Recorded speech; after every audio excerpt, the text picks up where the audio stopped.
Right, but no, because I was attracted to it because whenever there's hot weather, I notice they're immediately any excuse for the Star of the Sun to kind of to have what a scorcher on the front, and a couple of stunners. Lovely. And there was lots of pictures of Brighton Beach. I was actually in Brighton the last few days, and actually there was at one point a guy with a long lens took a photo of me eating some fish and chips. So it just expect to see I was papped, but expect to see a headline perhaps along the lines of fish merchant.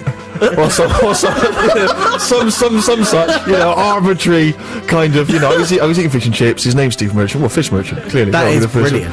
But what would the headline be, Harry? You're pretty good at these things. Oh dear. 64046. What would you headline that? We could probably give away a small prize. Maybe that copy of the Daily Star I could sign it for you. That's probably put that on eBay. It's worth a fortune. But on the cover of it was Danielle Lloyd, the sort of beauty queen. She's done a lot of good.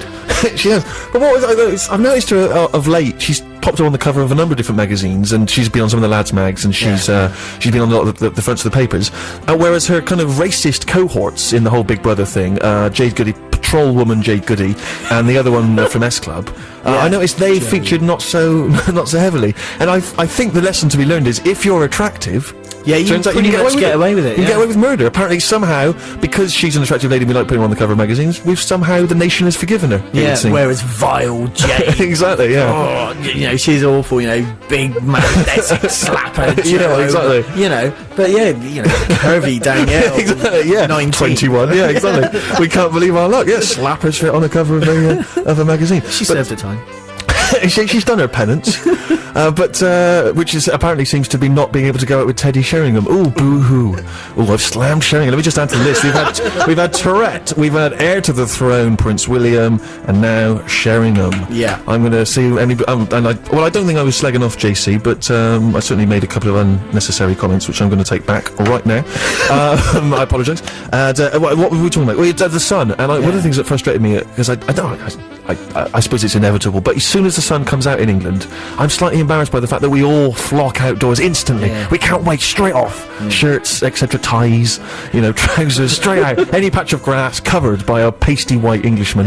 But one of the things I noticed is the guys who walk off, even when there's just the vague hint of good weather, they walk around with their shirts off. And it's always those guys who've spent too long down the gym, and it really worked out because they've spent so long, every day, 4 hours in the gym to work up that buff body, but they've got to take their shirt off at the drop of a hat. Yeah, the thing is as well, it's when they're wearing their shirt off around Asda.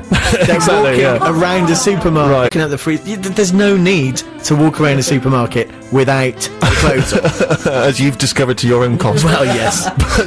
But I was in a club. Were you in there? We were in a nightclub once. I think it was a stag thing. I think it was a nightclub, oddly enough, called The Office, no relation. Brilliant. And there was a guy in there, and it was, even though it was only about 7:30, he wasn't drunk particularly. His shirt straight off. I'm loving this music. I'm going to take your shirt off. And he'd obviously been working out. But I suppose that's the thing. If you're that vain, you have to get it off. Well, the old fellow lad out of Razorlight, he can't keep his nipples in, can he? He cannot. Although, isn't that just taken from? He's just inspired by Iggy Pop, isn't he? He thinks again it's another rock and roll. Yeah, but if he's doing a true Iggy, he's got to get the old man out, hasn't he? Well, that's what he did. Don't complain. It's not me. It's Iggy. Take it out with Iggy. If you're appalled. I was trying to dig out a tune which I thought would be excellent. Perhaps if you're listening to us now, you are lying on a park bench or something because you're homeless, or you're just enjoying the good weather. You're perhaps lying on a heath somewhere. You've got a blanket, perhaps a young child in a pram nearby. You've got your digital radio, and you're thinking, what would be a wonderful tune to hear right now? Surely it's Martha Reeves, huh? It's got to be.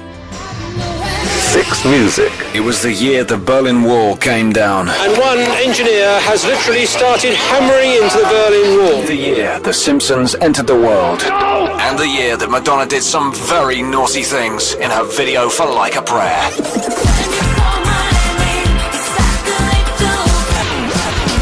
All day tomorrow, we'll be transporting ourselves back in time for the class of 89.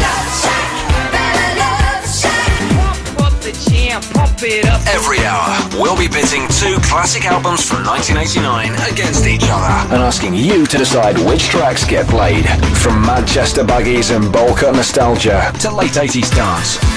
Expect a thorough musical soaking in all the year had to offer. The Class of 89. The Class of 89. All day tomorrow. 6 Music.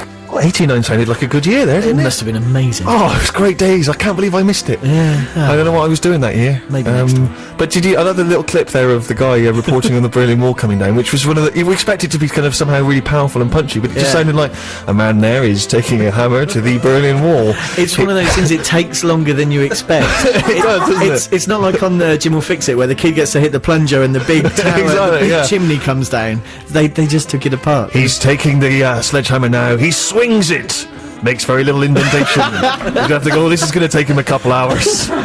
Oh, and just watch everyone there, how he's bending his legs there. Be careful. You can easily do your back in if you're taking down any large kind of oppressive wall. It's one of those where you'd probably been sat in watching it. You might have got a few beers in, some crisps, and after 20 minutes you say, mate, so come on, let's go to the pub. We'll catch your highlights later. Exactly, yeah.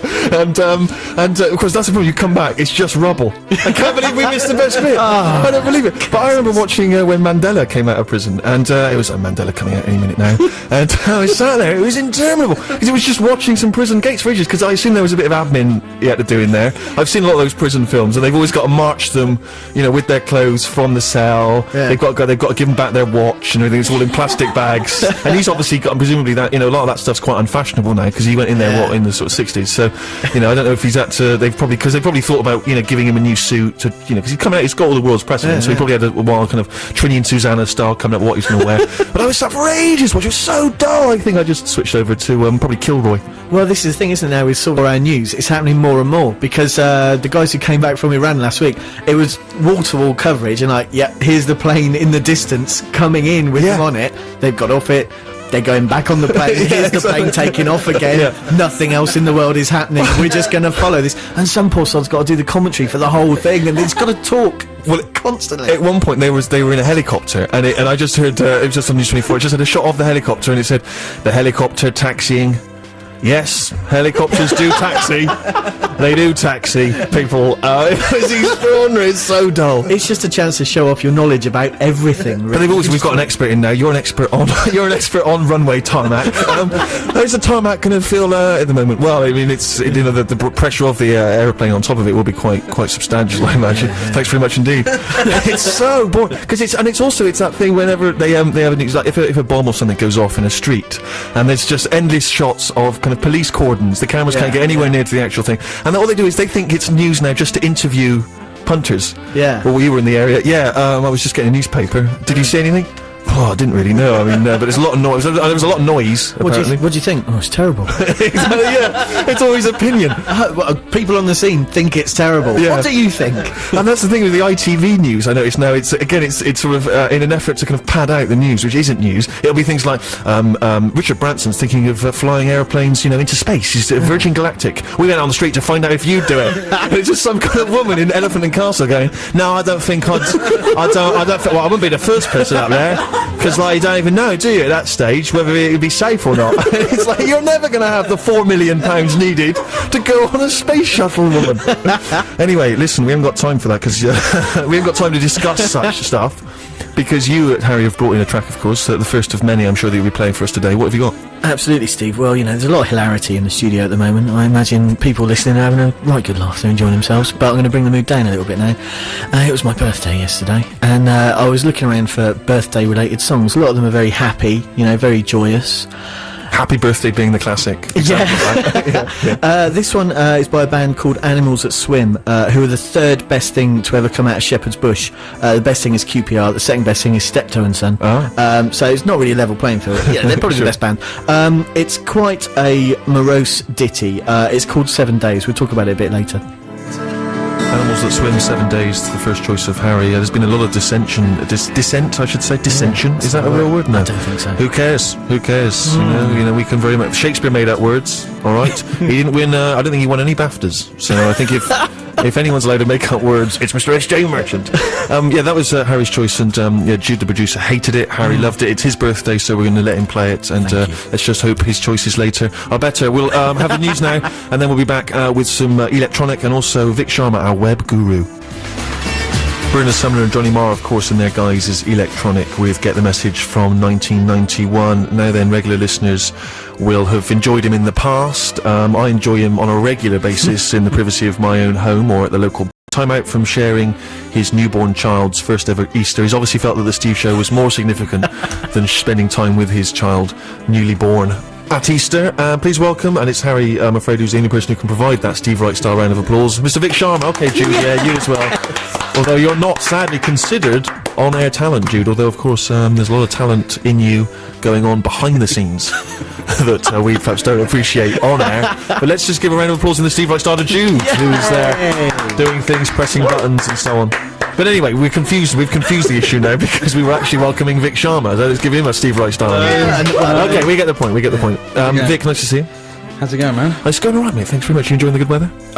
Very much so, yeah. That was one of the most fatuous DJ questions I've ever asked. I mean, a lot of what I've said is pretty inane, but that was particularly dumb. You know, it shocked me in its because who's gonna say no? I hate good weather. I'd rather it were sheeting it down. Actually, no, it depresses me. Sure, exactly. Now, what? Because I've in the past described you as a web guru of sorts. You're a man who has very much made his living from his full understanding of the internet, and many of the songs that you've chosen for us this week, you've sourced from the web. In fact, all of them. All of them, in fact, which is excellent. Yeah. But that's not all you do, of course. You are also a musician, and I'm a musician. Yes. Recently completed a commission. Oh yes. For a very serious documentary called "Castrate Me, I'm a Paedophile." Really? You're not making this up. You have, and you've. I'm not making this up at all. No, you've done the music. Kind of thing you can make up. You can make up that sort of thing. And so you've done the music. This is kind of like a score for the documentary. Yeah, right? Yeah. You're currently kind of like air guitar with me because I'm trying to find the words. But yeah, as the score. I've done the score for this. I guess the most challenging. I mean, basically, I kind of write electronica. Some of it's kind of string laden, kind of Philip Glass stuff. But the most difficult challenge I had was to try and score the music for two paedophiles. It covers 4 paedophile stories, but 2 paedophiles in the absence of anything else to kind of hang on to. Yeah. Fell in love with one another at a kind of like a paedophile detention centre. They fell in love with each other. So it was my it was then my responsibility to score a kind of love theme for these 2 paedophiles, which was quite a challenge, as you can imagine. And I imagine when you're writing music to accompany a documentary about paedophiles, there's certain things you immediately discount. So obviously that kind of the kind of comedy music you might have with an old episode of Hello Hello. You'd be really surprised about where I've gone. With oh this really? Particular, yes. I've because the editor he's been very, very clever, and the scene starts with the 2 kind of like walking through a garden together. Wow. And then sort of like the gardener kind of bends over and you see some of the trouser being revealed. Be quiet. Stop now. Stop now. No, I mean, but yeah, so basically it was I scored a very kind of sassy kind of track. a sassy. Yeah, absolutely. Good. All right. Well, it's nice to know that you're working. I'd just like to say it's been great working on the Steve Show while it's been going on. Yeah, sure. I know we've had some great days. This is a documentary that I haven't shot myself. No, all right. It's going out. Okay. Going out, you know. Well, I'll just lighten the mood. Well. Okay, listen. You've chosen some music that you've sourced on the web. Yeah. And what are we starting with? I was kind of looking on YouTube recently. Don't laugh. I was looking on YouTube recently, and Daft Punk have they've done a follow-up to their film Interstellar 5555. Right. And it's called Electroma, and it's actually a beautiful, beautiful looking film. There's some clips on YouTube. One of the clips is the soundtrack is a fantastic tune by Curtis Mayfield called Billy Jack. But anyway, in celebration of this movie, which I think is going to be played in festivals this summer, this is a white label of Daft Punk versus Prince. Prince versus Daft Punk and their remix of Kiss. I mean, frankly, it's a difficult song to top, isn't it? I mean, the original is so masterful and still rocks any school disco or wedding. That it's a brave Frenchman who takes on Prince, and they've pulled it off. I agree, although slightly better. Blessings to Tom Jones and the Art of Noise. Sure, I prefer that. You prefer that? In my humble opinion, yeah. Harry, now you're not a man who enjoys dancing, even on your birthday. What do you make of it? I can imagine driving along the seafront, checking out the lovelies, pumping that out, windows down. Yeah, sure. Very much so. Very nice tune. Very. Oh, you've enjoyed it. That's very sweet of you. So next up, Vic Sharma, web guru. What have you sourced from the internet? Yeah, I kind of first came across the band is called Whitest Boy Alive. It's the brainchild of an artist called Erland Oye. Now, listeners and people in this room may know Erland from previous incarnations, which include the Kings of Convenience. He's done solo stuff as well. He originally put together this band in 2003. It was destined to be an electronic band, but they kind of discarded all of the electronic stuff and just picked up real organic instruments. It's